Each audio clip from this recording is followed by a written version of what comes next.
Hi, Mike Houghton, President and CEO of the Reno Air Racing Association. And can't say enough about the preparedness part of it. Sometimes it seems boring and mundane to have to run through these drills. And race fans, here we are. Biplanes are considered one of the two entry-level class here at the Reno Air Races.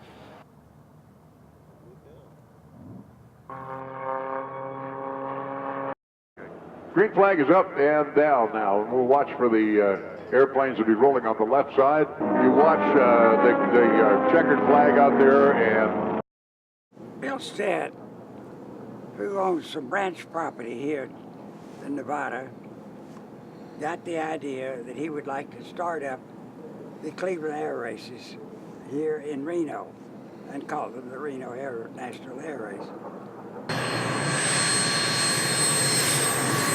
The little Learjet has changed both of our lives. It was the nucleus of my whole business, charter company.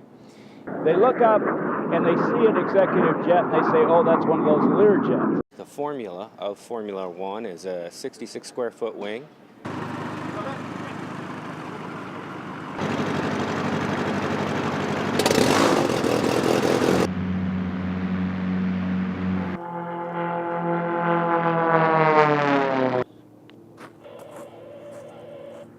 I'm flying Miss USA. so here's the green flag is up, and we're looking over here on the far left side. You may not even be able to see some of these airplanes because they're so low. Flag is down, and you can see they are really humming around the back side of the course, and we haven't even started the race yet. Yep. As they come around the corner, he's going to be taking the checkered flag. I've won the goal 4 years now. Well, let's see. It all started. It is a Bonanza. It appears to be stock standard. All right, watch for Jim to pull up again right at the Breitling start-finish pylon. Look out! Wait a minute. There is an intruder in the air. Somebody call Jim Pites. Race control. Get Jim Pites out of the ground. That is another... Wait a minute. Wait a minute. We had a quick briefing this morning. That's Kent Peach. Hello, race fans. I'm Dennis Bune with Midnight Mist 3. We're here at the 2012 Reno Air Races.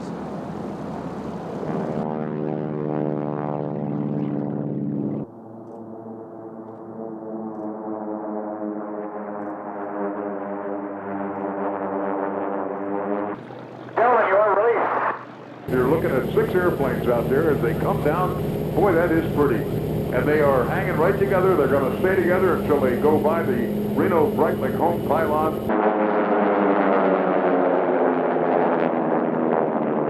It'll be really interesting to see what this first speed is.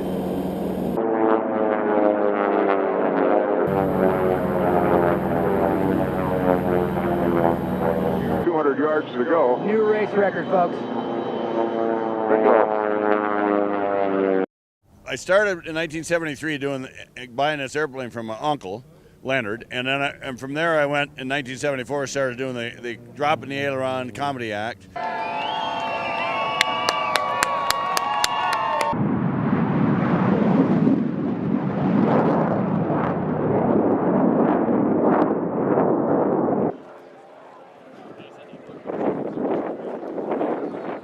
We have our 1917 American LaFrance chemical car from the National Automobile Museum here in Reno, Nevada. We've come out this year to give victory laps to the winners of the heat races during the air races this year.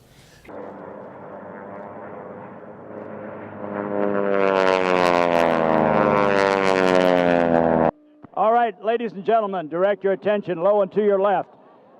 Lou has been cleared for takeoff.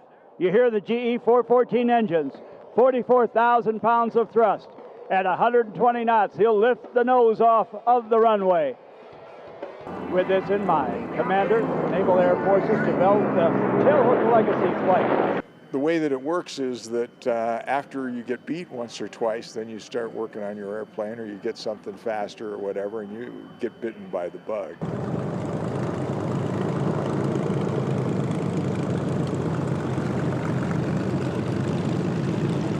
All right, gentlemen, you have a race. Boy, that was quick. Here we go, folks. Look over your right shoulder, and here they come. The fast sports class here. Here he comes. There's your toll. Where? our plane ran really good. Course is a little bit tighter this year, a little more turning. Good afternoon, ladies and gentlemen. And on behalf of the United States Air Force, the Commander of Air Combat Command, General Mike Hostage, and all the men and women of Air Combat Command, we welcome you once again to the Reno Air Races. Flying in formation today, a World War II era P-51 Mustang, piloted by Mr. Kevin Eldridge, and a United States Air Force F-22 Raptor, piloted by Major Henry Shuntz. Well, it started in Minot, North Dakota, where Kent's from. We come up with the idea. And you know Minot is the entertainment capital of Saskatchewan. All right, low and to your left. So this is the second year that I've been with the team here in Reno, but previously in 2007 I was the leader of the Canadian Forces Snowbirds. In the red smoke, and our leader, Dean Wilburide, brings the G's on the airplane, leading the Patriots into this big, beautiful Barnstormer loop. Hi, I'm Mike Mango, president of the Jet Class here at the National Championship Air Races. 2012, we got a great year lined up for everybody. We have 15 jets on site.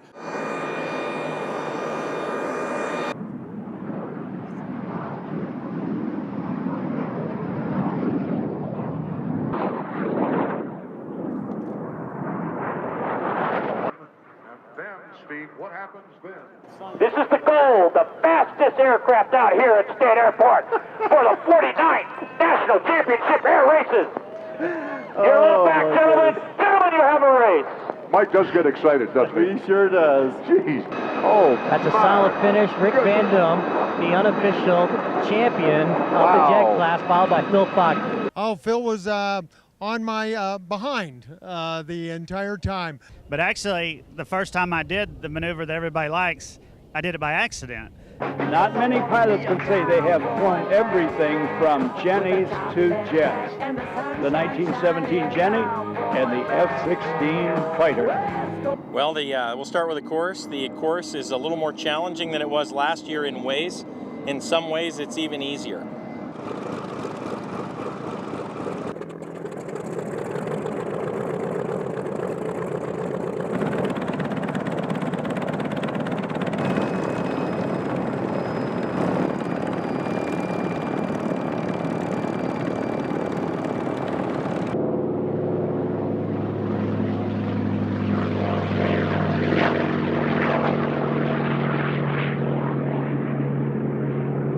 We're confident if we have good competition between the guys and the airplanes are running good, we're going to see some real fast speeds.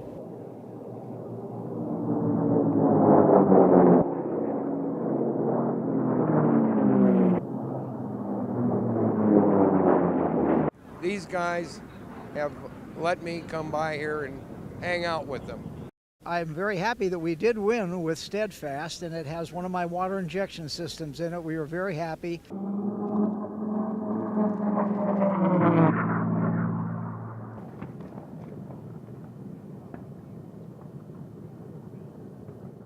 Final race of the weekend here at Reno.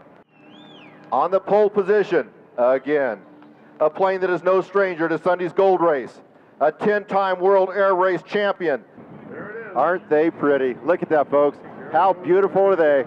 The tail of Strega comes up. That is the cue for Hoot Gibson to put the power into September Fury. Is 8 laps, so this is 8 times around the track, 64.3 miles. There goes Hoot. The Friday heat race, it was a higher power setting. So not surprisingly, I went a whole lot faster on the Friday race. We are running superb, and I really feel bad for that Bearcat and the rest of those boys behind us because those poor guys just cannot catch us. Now, gentlemen, you're looking good. Gentlemen, you got a race. Okay, look over your right shoulder. You have a race.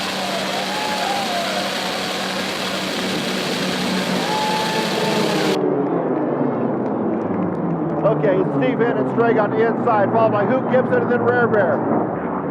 Okay, look at Steven going on the back over there. He is making some time. Look about, head for the valley speed one more time. Down and fast, right behind him, we got Steve Fury chasing the Rare Bear. Again, Stewart was able to outrun Hoot for a couple laps, then it started getting hot. We got about 2 laps to go, then if she doesn't get hot, it's going to be tough to pass. Okay, Hoot is inching in on Rare Bear. All right, here comes the checkered flag.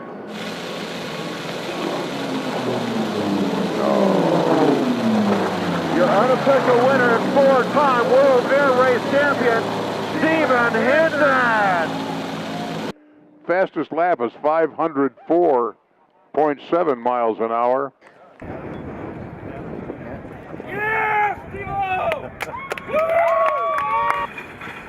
Steve-O, let me be the first non-crew member to congratulate you.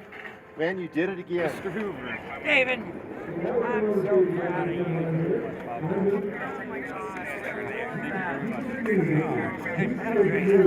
Well, there you go, ladies and gentlemen. The 49th running of the TravelNevada.com National Championship Air Races, brought to you by Breitling one more time, is a wrap. It's in the can. It's in the history books.